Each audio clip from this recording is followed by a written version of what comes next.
Yes, sir. We're officially back at it. Boog Nice coming at you with the Max Factory Figma Ghost in the Shell anime Batou figure review.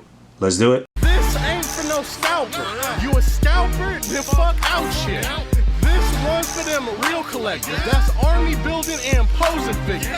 Marvel Legends, imports, mini matey I'm fucking with.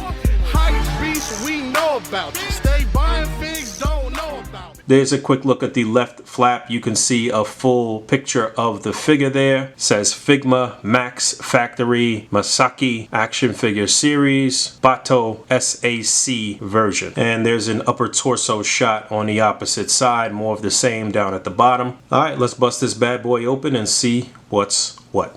Alright, here we go. Batou from the critically acclaimed anime Ghost in the Shell. And I hope I'm pronouncing his name correctly. I think somebody did correct me when I mentioned that I was going to take a look at this figure. But you know, I am famous for mispronouncing things, so if I am, correct me in the comments below. Now, admittedly, I'm not a huge Ghost in the Shell fan, although I did really enjoy the 1995 film. I love the animation in that film. And I do have one version of the Figma Kusanagi Motoko figure, not really the original one that I wanted from that 1995 film. I believe Figma has made 3 versions so far, but this was their very first Batou, so I had to pick them up. I will get the Kusanagi figure that I have up here for a comparison at some point. I don't believe this was his look from that film though. I think this was the second film or the show. Let me know in the comments below. Somebody school me to that. But it is a very good looking figure here. I think this is a really nice rendition here from Figma. Now, no bio actually on the packaging, but a brief character description from the net has Batou described as the main male character in the Ghost in the Shell series. He is the second best melee fighter in Section 9 and is the second in command under Major Motoko Kusanagi. He is a battle-hardened cyborg, special operative with a long, distinguished military career and a no-nonsense attitude. Though he looks imposing, he's known for his warm heart, sense of humor, and love for animals. And just a quick closer look at his deco here. I think Figma often does a very good job of the likeness with their figures to the source material, so I do think this is pretty accurate here. The leather bomber jacket with the black shirt underneath, the pants, you can see his belt buckle. I think the head sculpt looks spot on. You know, in this world, there are some like humans mixed with cybernetic parts, and then there are some straight like cyborgs that work for this special section of the government. I guess basically like the CIA here in America, something like that. Like I said, that first 1995 film is classic. It's great. I would definitely check that out if you never checked it out. But yeah, really unique design here on the kicks.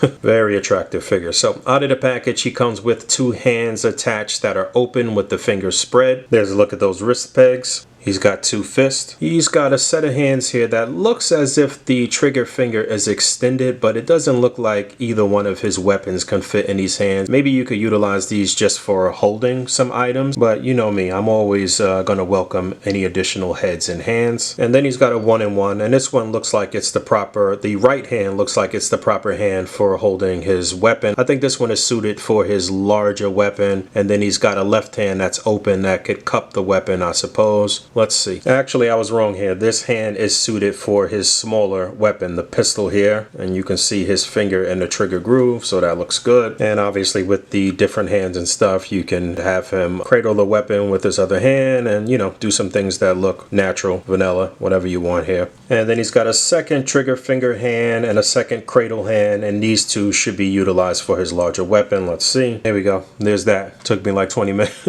20 minutes to get that right, but I think that is right. And there's also a suppressor that you can attach to the front of the larger automatic weapon. I would assume this is automatic. Slides right on the barrel with no issue. And then his final hand is an additional right hand that is fixed for him to hold another one of his accessories, which is a cigarette. He's packed in with 2 of these actually. I think this is the second Figma figure that I've gotten with the cigarette accessory. The first being the Solid Snake figure. I think these are better though, because you can actually see the like little flame or embers at the front of the cigarette here. I don't think the versions that were packed in with Solid Snake had that. So this is cool. You got 2 of these, and you will most definitely lose these if you're not really careful. And then his final 2 accessories are some additional head sculpts. Like most Figma figures, you can just remove the front of the face sculpt from the back of the head here. So that's how that looks. And then you can just apply the other faceplate. So this one here has him smirking. And if you look closely, there's a very small peg hole there on the left side of his mouth, because you can actually utilize one of those cigarettes again here. There you go. There's that.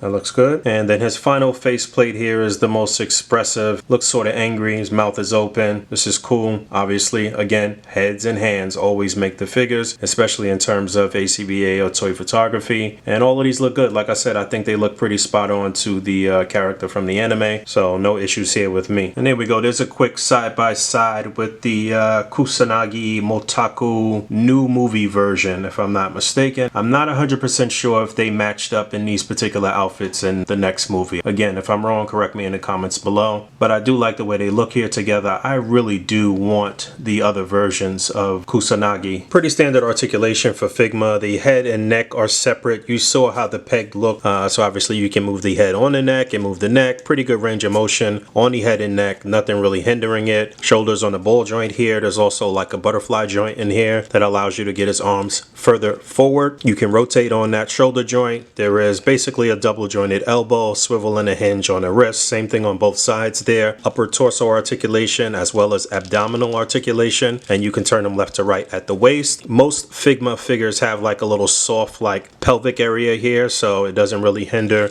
you getting the legs up and rotating them there. There's a barbell joint in there if I'm not mistaken. Yeah, it looks like it. You get a double jointed knee, you get a hinge, a swivel, and a pivot on the foot, as well as a toe joint. This is a separate part here on his sneakers. These kind of look like Yeezys a little bit, don't they? But decent range for Figma. You know, I think Figma does a really good job as far as likeness, but they're not as well articulated as SH Figure Arts oftentimes. Grand champ, and I raise more hell than the Sorrel. See you at the peephole, busting at the doorbell. Thought I wasn't coming without mine. Niggas put me on the front line, cause you doubt mine. Red yours and lost yours. Come to get yours to toss yours, and it cost yours. The fuck's that nigga stupid on the boss dog?